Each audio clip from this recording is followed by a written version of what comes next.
All right, and with that, joining me on the Brian Nichols Show, you know him from the Crigler Show, Adam Crigler. Welcome back to the program. Hello. Great to be here.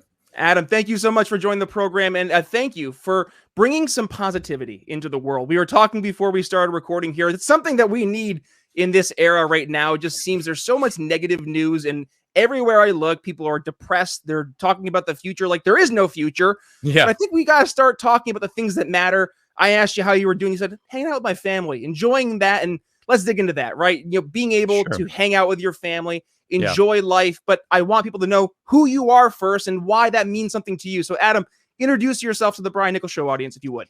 Well, hello. Thanks for having me on the show, first and foremost. I am just another average human being trying to make their way in life. In fact, tonight on my show, I'm going to be talking about celebrity status versus putting people on a pedestal kind of thing, and how we have our priorities all backwards. Like, people are idolizing these people on the internet instead of realizing that, they have friends in real life, family in real life, the people around them that are very important. It's like, so me being here in with my family is super important for me. But who am I? I host a show called The Crigler Show on YouTube, where I talk about current events, political stuff, a lot of space things. I love space. I like talking about the future of humanity, whether that be energy, psychology, anything that goes along those lines. I also love ancient human anything, rather like the pyramids. But I feel I can go off on it. So really quick, the pyramids, are they from the aliens? No, I believe that the humans built them. Okay. I think humans built them. It wasn't built by slaves. It was actually an honor to work on them. From my research of what I've found, I think that we focused more on vibrations and wavelengths and energy, whereas now we focus on getting energy from burning fossil fuels, which is just completely different. And I think if we went back to that, magnetism, we live on a giant magnet. The Earth is a magnet, and there's natural currents of energy that even Tesla was obsessed with the pyramids. He went and traveled to Egypt in his younger life, in his 20s, and studied the pyramids and studied the ancient lore of the ancient Egyptians, because he wanted to understand what they did. And a lot of that, those studies came out later on in his different inventions that he created in his life.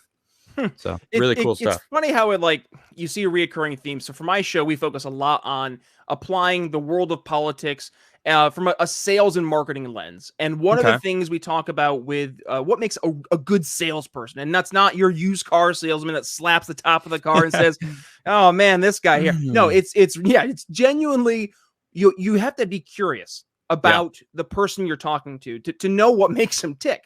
And what I found fascinating when you were going through, you're talking about, Edison, you're talking about Tesla.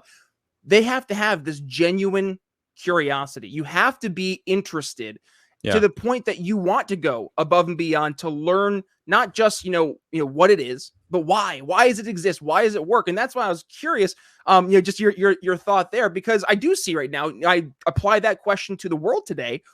There's a growing sentiment. And I'm sure you feel it. It's either A, you have the growing sentiment of we need more top-down control to keep us safe, and then this other mentality of, dude, just let me live. Don't hurt people. Don't take their stuff. Freedom. Let me be a free. Was it supposed to be my body, my choice? Right? Wasn't that the argument? And we're seeing this dichotomy split. What do you think is causing that, Adam? Oh my! I know it's a big one there. What do I think is causing that? Well, I feel like, man, how do I even start this?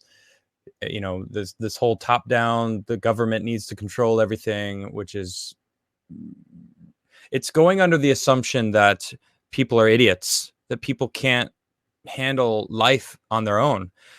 And the problem with that is, it's kind of true in some sense. Like, we have lost our ability to grow our own food, build our own shelters, like learn how to be self-sufficient. Most humans nowadays in America, I'm more specifically, I'm American, I live here, it's like we don't have to worry about those things. But that was the fundamental like life of all human beings for 99% of human existence on this planet, was worrying about making sure you had food stored for the wintertime, making sure that you have shelter, and that was it. If you had that, you were doing good. You were doing well in life, and then you were able to prosper and have kids and stuff. Like, we don't have that anymore. But then, the whole libertarian side of it is like, don't tell me what to do. You do you. I'm going to do me. I love that. I love that vibe, because I feel that, and I am an optimist. I like to think that most people want the best in others. Some of them are quite misguided on how they think they should go about that. And the government has essentially, from what I've seen, is convincing a lot of people that they need the government to be able to achieve that. This utopia that is an impossibility. It doesn't exist. You can't have a place where everyone agrees on every single thing, and they won't accept anything less, which is nuts. So they're clearly not libertarians in that sense. I feel like I handled some of the question, but reiterate the question for me again, because I feel like I'm. It's okay, because it was a loaded question. There's a lot there to unpack. It was what caused the split between where we are right now with the security mindset and the freedom mindset. But there's one thing really quick before we go back to that. I was writing this down because you mentioned that people sometimes can't handle things, and that's true. And I think part of the reason is we've seen this abdication from the personal responsibility, or looking to outside of government, some type of entity that can help hold you accountable. So I think instantly at the exactly, religion has crumbled, right? We've seen organized religion across the board has crumbled, especially in the Christian sense in America. It's a shell of its former self. I would say, you need to see focus on personal fitness, on health, like taking care of yourself. You've seen who's the number one demographic of people being at risk. It's if you're morbidly obese, or you're over, or you're older. So if you're overweight or obese, why are we glorifying that if that's what's putting you higher at risk? Body positivity, Brian. It's interesting though. I brought up the ancient Egyptians. And in the lore of what happened with ancient Egyptians, they believed in the weight of the heart. When you died, Osiris would weigh your heart, and if it was heavy because you were guilty, because you sinned essentially, you would go to the underworld. You wouldn't be able to go to the afterlife and survive. But there was these priests in ancient Egypt that started selling statues and buy this expensive golden statue and it will give you peace of heart. So now you can buy yourself into the afterlife. Now you don't have to actually worry about being a good human being. So you mentioned the fall of religion, and it's eerily similar to what we're seeing nowadays. People don't care about being good people. They don't care about being virtuous. I mean, to everyone, right? I mean, I like to be who I am 100% of the time. I don't care who's in front of me, right? It doesn't matter what gender, skin color, anything. If you're cool with me, I'm going to be cool with you. I'm going to help you out, even if I don't even know you, right? I'll go out of my way to help anyone. That's just, that's being a good person. Like, people should want to aspire to do that. But, society has taught us to worry about ourselves, move out of your parents' house, get your own job, live on your own. You can be whatever you want. You're a star. You're the one. It's like, we got here by community. We got here by helping humans and teaching each other stuff. So we're like, with the fall of religion, we're also losing this sense of community, because there is a huge amount of community that resides in religion, in churches. I actually grew up going to church. My grandparents took me to church when I was younger, and there was always friends that would come over, and we'd have big gatherings of people. It's like, it's not like they were talking about God the entire time. They were just being together and helping each other build decks and whatever it was. Just I don't know, we're losing a lot of that, and it's almost like we're finding out we could just buy our way, or not even worrying about the afterlife, because everyone's just is like, whatever, life is now, which I actually agree with. We should be focused on the now. I think that's a secret in life that people don't realize how important that is. But you see what I'm saying? How similar it is? Oh yeah. Well, and what's your legacy too? That I think that's the other question Right. people aren't asking. What am I going to be known for? I always start off whenever I have a new hire. I lead a sales team in the greater telecom cybersecurity world, and whenever we sit down, we'll be going through goals. And it's a morbid question, but I'll say, when the time comes that they're writing your obituary, they'll say, John Doe, he was known for what? And what do you want that line to be? And I think for a lot of people, it's overwhelming because they're like, I don't know. But if you start to really aim big and have that lofty goal and start to reverse engineer, figure out how you can obtain that goal, suddenly you see a pathway and it becomes much more easy. I talk to my sales team, if you were to start out every single month and say, I have to hit my quota, and you look at that number and it's insurmountable. Well, okay, what do? You eat an elephant one bite at a time. So start small and work your way up, and suddenly you hit your quota. I mean, we just had one of my other sales guys here at my company. He just pulled in like an 11K deal, just out of the back pocket, and that pushed us over our entire company goal, just like that. And it's stuff like that I think we need to be encourage more greatness, encourage the good things, instead of tearing those people down when you see the success. And let me ask you this. I mean, Adam, is that the secret? Is just constantly surrounding yourself with good people, successful people who are having those higher aspirational goals? Yeah. But something that you said made me think about like our legacy, right? What are we going to leave behind? But also, what is our purpose? As we move forward in life, we are getting more and more automated. We have like those things, food. We have warehouses of robot 3D printer like robots that are planting, feeding food that will grow for us, picking the food and giving it to us. So like everything's being automated. We don't have to worry about food. We don't have to worry about shelter. I mean, they could 3D print shelter, but it's like all these things. What is going to become our purpose in life in 20, 30 years when everything is automated? Everything. I mean, everything. And it's only a matter of time because AI is exponentially getting stronger. The whole robotics, I don't know if you know Boston Dynamics, like their robots are doing dances and flips, and it's like it's only a matter of time before they have a humanoid robot that could walk around and do the things that we do.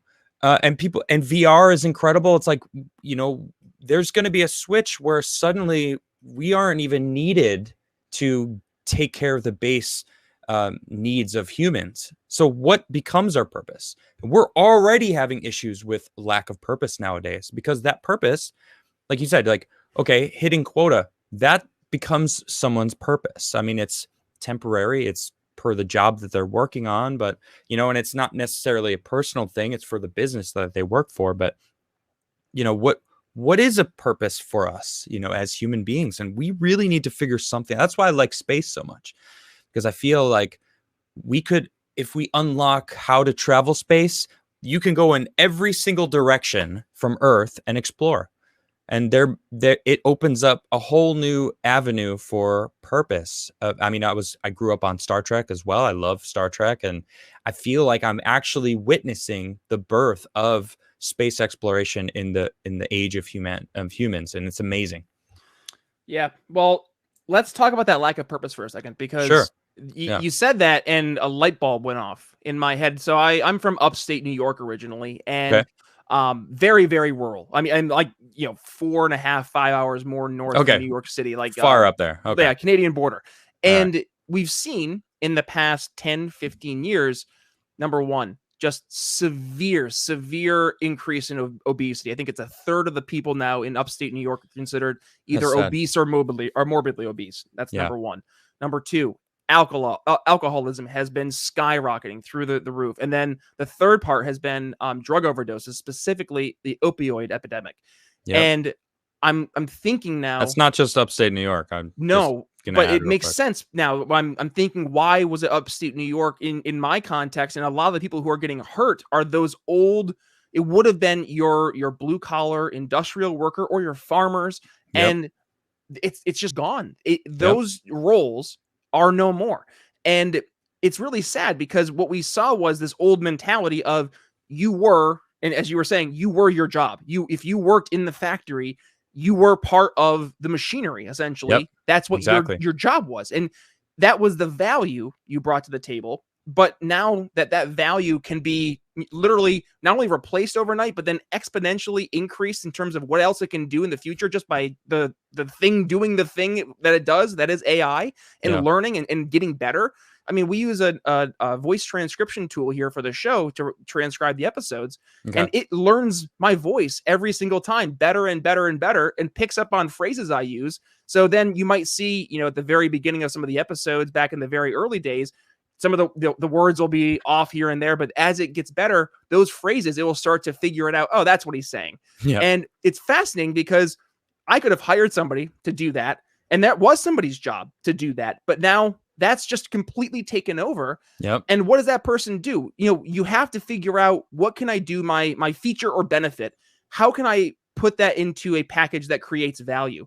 And I think it is that value creation that breeds that success we are talking about, and then helps marry that sense of purpose. And because people have not been able to attach themselves to that sense of value, they themselves feel they don't bring any value. And it leads to this depression. We see the increase in suicides, the increase in alcoholism. I mean, I've lost way too many good friends who are under the age of 30 to suicide in the past 5 years. And a lot of them are either because of drug-related incidents, so either car accidents from drunk driving, overdoses, or suicide. And it's tragic because a lot of the situations could have been avoided had we saw, and I really don't want to point fingers, but I think we really have to look at what's happened. You see an education system that doesn't foster like true learning and curiosity. It tells you how to take a test. And if you it tells you how to think. Right. And if you get out of school and that's what you know, but you don't know how to apply it to critical thinking in real life, suddenly it's like, okay, where's the next test to take? There is no next test to take. Your next test, what are you doing for adding value to the world? And then they just kind of get stuck doing whatever job it was. And I'm sad because I think that there needs to be more opportunity for those people. So, I mean, Adam, what would you say to those people who they feel that they don't have that sense of value? I mean, what should they be looking to do to make a change in their lives? Helping others. I think that is it. I mean, we bring it back to community. We have gotten here by helping each other, right? So what can we do? It's like you can find some sort of something. I mean, stop focusing on you for a little bit. I mean, if you, man, like really, I gotta just say, like, I don't have the answers, right? I'm not, there's no answer for anything, it's not so easy, and it's not going to work for everybody to just go out and start helping others, but it feels good when you go out and help someone else. You get a feeling of, I don't know, a positive energy. Like, you help someone, you're putting out positive energy into the universe, and that is a start, right? You said you can't just eat an elephant in one sitting. You have to eat what's one bite at a time. I've never heard that phrase, but it makes sense. Like, start, right? Do something. Life is overwhelming. Life is a pain, and it's tough to really make your dent in the world. And some people never do. And that is a truth that we need to learn from a young age. We're not taught that. We're taught that we can do anything. That's not true. We can be who we want to be, but we have to work hard. It is not an easy thing to just like insert whatever you want to do. You got to work for it. And people nowadays are spoiled. Like, we don't have to work that hard to get certain things. Some people are really lucky, but one thing is true. We aren't, this is quote, it keeps popping in my head. It's popped in my head a couple times. Those who worry about microaggressions have never had to deal with macro dangers. We have taken care of the macro dangers in life. Yep. Now, what is it now? What is a macro danger? Okay, a hurricane, maybe if it hits your town, a tornado, I don't know, a plane crash, or I mean, I don't even want to say war because I don't want to jinx us, but my goodness, we finally got out of the war that probably shouldn't have been in the first place. But that's neither here nor there. What is the macro dangers that we deal with? We don't deal with them. People don't understand how good we have it, and that now that's the new baseline. Now they're getting entitled. Now they're being offended by stupid things. That's why this whole where we are with like the PC police and the push cult or SJW movement. It's like they are needing a purpose because they don't have it. We talked about purpose. So they're finding purpose in this new rage, right? Anger is addictive, right? They man, I'm like, my mind has always been working on the problems in society. It's kind of like, because I'm my daily show, my eyes are glued to the news. I'm reading what the internet's angry about, what news is popping, and these people just are so angry. But then I look at them and what they're doing in their lives, and they're not focused on themselves. They're focused on others, and they're focused on being a victim. And that spoiled attitude that since we got rid of all the macro dangers, has led us here. And then now those people are having kids, and then those kids are even more entitled and more like, the world isn't helping me. And then you even mentioned education systems teaching them to hold their hand through life. Like, let me hold your hand through all right, good luck with life. And they're like, what is this? This isn't easy. This is your fault because it's not easy. No, life is not easy. You got to work hard for life. Life is tough. If you don't work for it, you're going to be left behind, and they're getting left behind. So we all have end of rant. It's phenomenal, because I think we're all sitting there. We all know we have that one friend, the eternal student. They're always in college and they never leave to get a real job. And then they're like, well, what value are you creating? And it's like, I have a real job. I'm out doing, I'm creating things. I don't know. But like, I think part of, in this, you as you're going through, you mentioned this, it made me think of the fact that some people, I think they don't have a sense of that purpose, and they look to that collective anger as that purpose. Like, exactly. If that collective anger, if I can channel into that and I'm part of this hive, then that is my purpose. Yep. And that's scary. That's a scary path. Yes, it is. Yeah. The Borg. But I would say groupthink. One thing I was thinking, and I see this in the sales world, and we can even apply this to real life, is, when somebody says, Brian, I want to get better at sales, what should I do? And I say, you mentioned you got to put in the hard work, but I would always find, who do you want to be? Is it somebody at the company? Like, and go and have them be your mentor. Like, beg them, say, I'll wash your car. I'll pick your kids up from school, whatever you want. Just teach me, because the best thing to do is to shadow the successful people in life. It's true. And I mean, that's what I did when I went and I started working at my day job. Is I found the best sales guy, and I realized that what he was doing was successful. Was he was actually going out and knocking on doors and meeting people face to face, and he was building those relationships that would transcend a cold call. He would now have the human connection, and I was like, I should do that. And guess what? I did, and it launched my career. And that was something that I took to the bank in terms of always be learning and looking for those who have been successful. So let's as we go to the tail end of the conversation, Adam, when you're giving advice to people out there, they say, Adam, how do I be the best person I can be? Which I think that's going to be the episode today, is how to be a good person. I like that. Obviously we've gone through, you have to put in the hard work. Find somebody that you want to emulate, and just be a good person, do good, help other people. But when push comes to shove, how does somebody know that they've been a good person? Is there something that they can go check off a box, or is it more of that feeling that you were talking about, that you did good? How does one know? Isn't that tough? Yeah, because it's a perception issue. Like, we see these people that are Whether or not you agree with them, I personally, I do not. This push culture or PC police, SJWs, they're fighting against anything that doesn't adhere to their ideology. And the problem lies is they think they're doing good. They truly believe that if you don't believe everything they do, you're evil. And they're doing great work for society because it's fixing what's wrong, and I don't agree.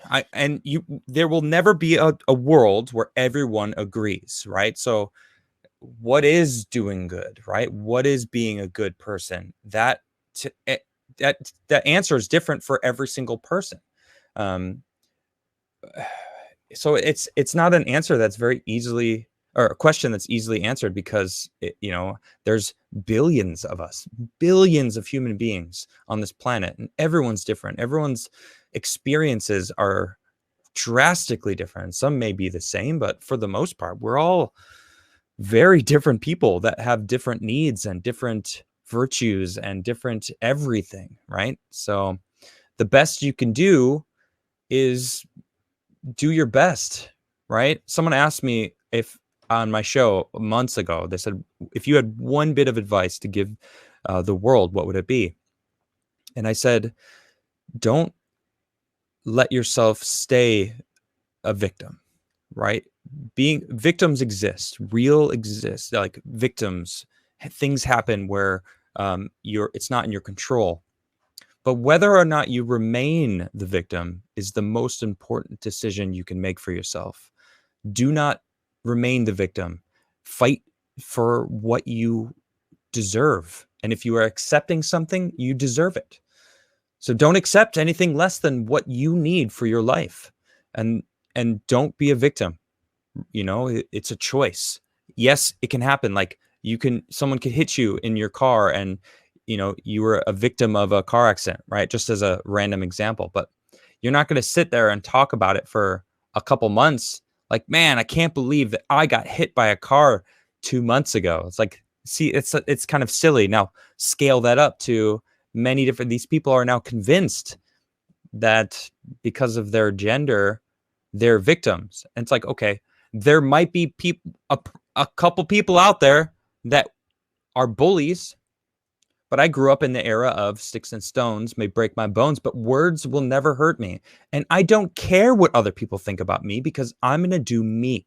But these people are monetizing victimhood.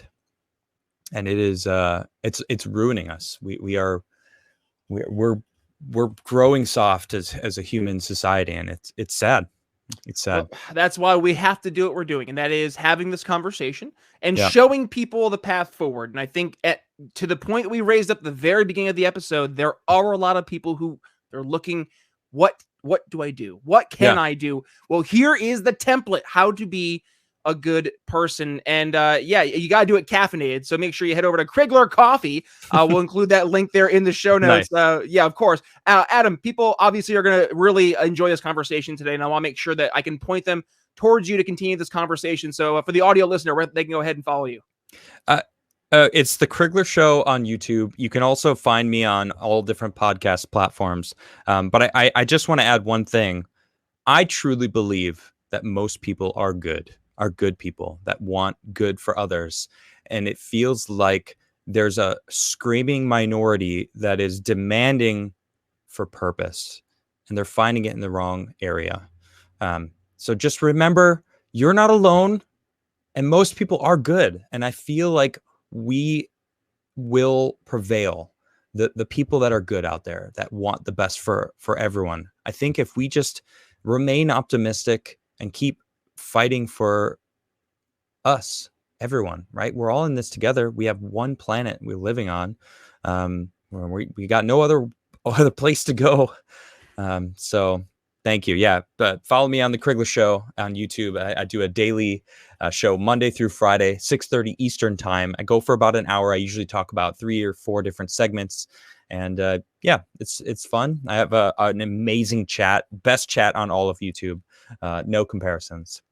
Adam, it's been a blast. And folks, if you want to, actually continue that conversation, I will make it easy for you. Of course, click the show artwork in your podcast catcher. It'll bring you right to the Brian Nichols Show show notes, where you can go ahead and not only see all of today's entire episode transcribed for you, but also you can find all 350 plus episodes of the Brian Nichols Show, including Adam's bio. So you can go ahead and click his social media. And of course, go ahead and subscribe to the Adam Crigler Show. Adam, thank you so much, my friend, for joining us here on today's episode of the Brian Nichols Show. Thank you, Brian. Thanks for having me. Thanks for listening to The Brian Nichols Show. Find more episodes at briannicholsshow.com.